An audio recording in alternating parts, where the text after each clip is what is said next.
Hi all. Over the last days, many of us have been on conference calls to connect in these unprecedented times. I hope you're all well.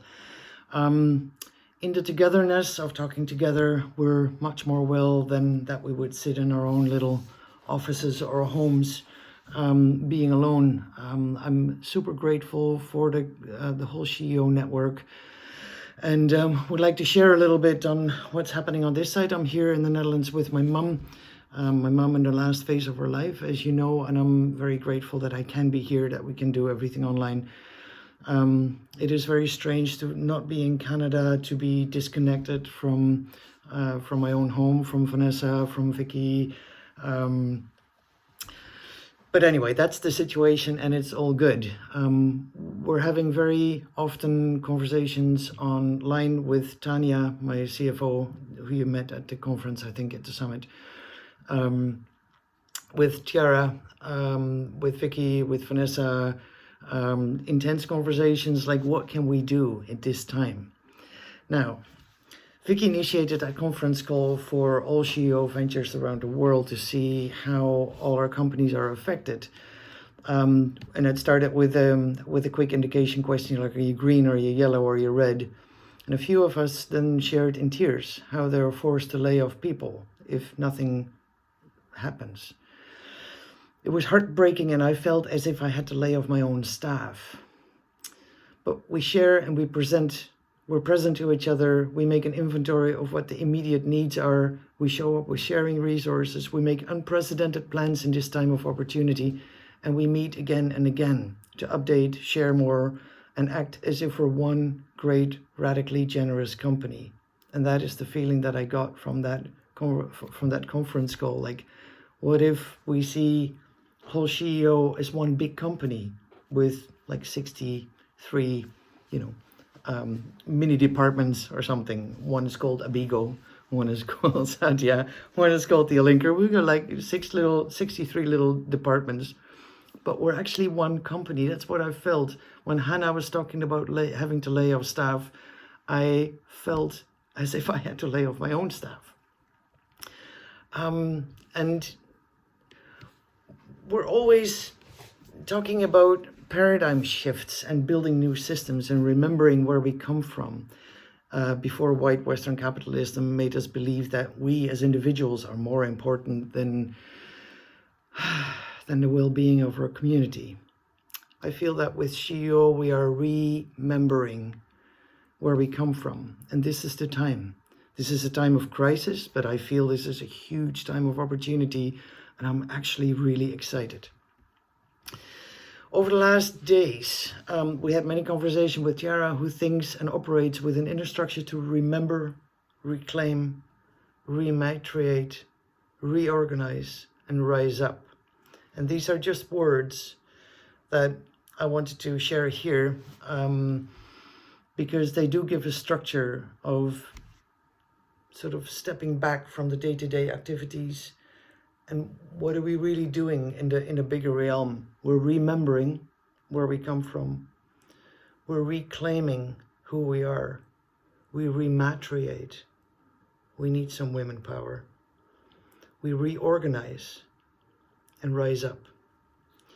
When being on a call with the Canadian ventures, my thoughts immediately went to basic income to keep everybody employed.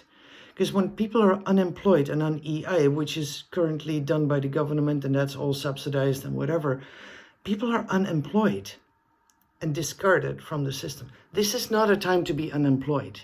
This is the time for everybody to stay employed, to even employ more people, because we have huge work to do. If people stay employed, we can reorganize a pool of employed people who then can be deployed to do community services, to work on building this enormous effort of really creating a world for us and by us as the old systems are crumbling.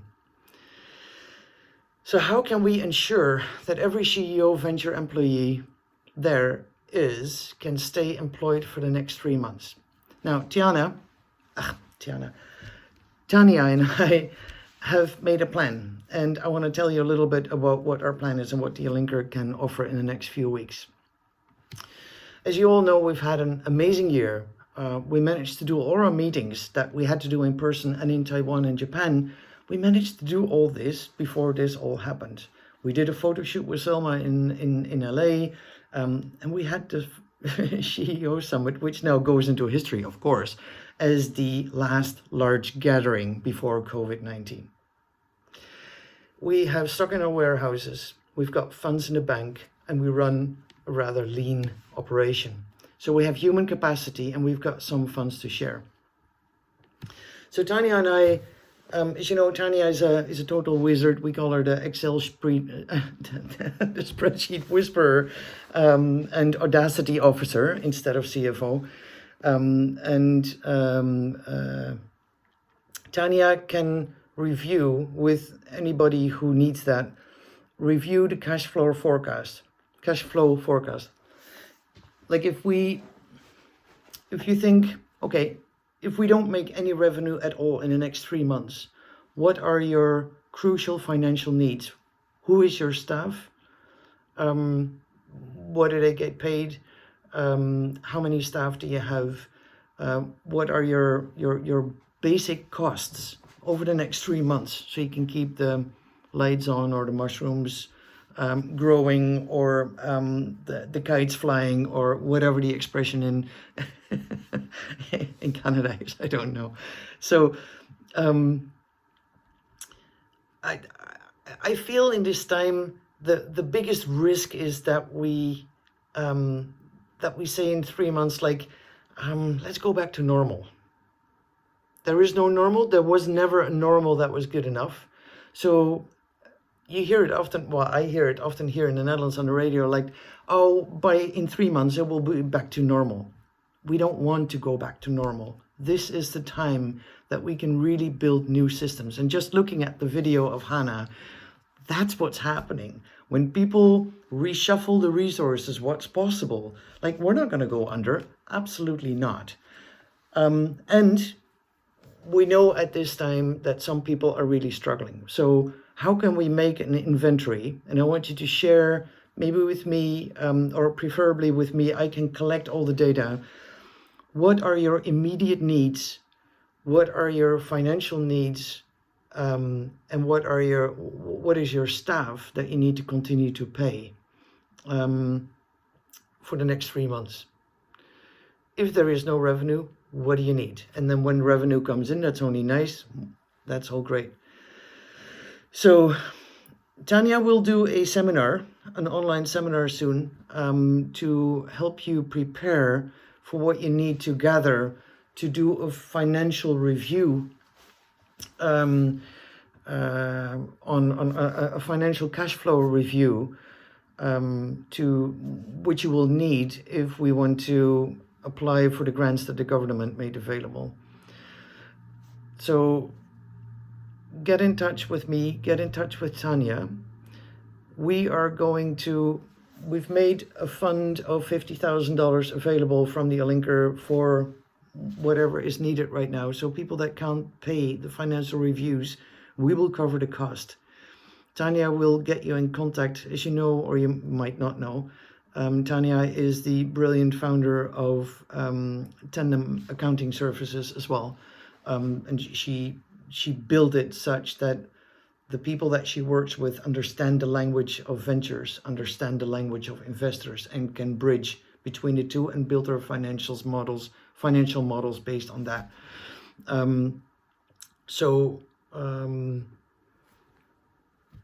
Reach out to us. My God, there's so much happening. I can barely capture it. And I do think that when you breathe sometime, jumping into action might actually kill the opportunity. Certain things need to be organized because people just need to survive. But somehow there is this incredible opportunity right now of reshuffling and really building a world together, When we spring into action and constantly go at problems to fix, we might not see the bigger picture. So how can we be together in the places in between and really sit with it, like what wants to happen, what can emerge? If we're not shackled by the systems anymore, COVID has sort of unshackled the control of the systems. So how can we be free, and what can we build together? What is all possible? And not to jump into action directly, and certain things do need to be covered. Breathe. And be in contact with each other constantly, every day. We have a call every day at 1 o'clock Pacific time with Chiara, Tanya, Vanessa and I. And in this time, I think it would be great if we can buddy up with each other, have those conversations. Maybe new people can be invited in. Let us know what you want. I will make an inventory and keep everything that are the needs, but also try to help organize who's talking to who, what comes out of it, what are the actions, what are the not yet actions. Change requires a lot of energy and a lot of presence. Change is difficult, and how can we meet and be in that really uncomfortable space with each other, holding each other without being traumatized? Trauma is debilitating. Discomfort and really being in the discomfort together is something where we can really, really gather our strength and build something completely new. So what do we dare to dream?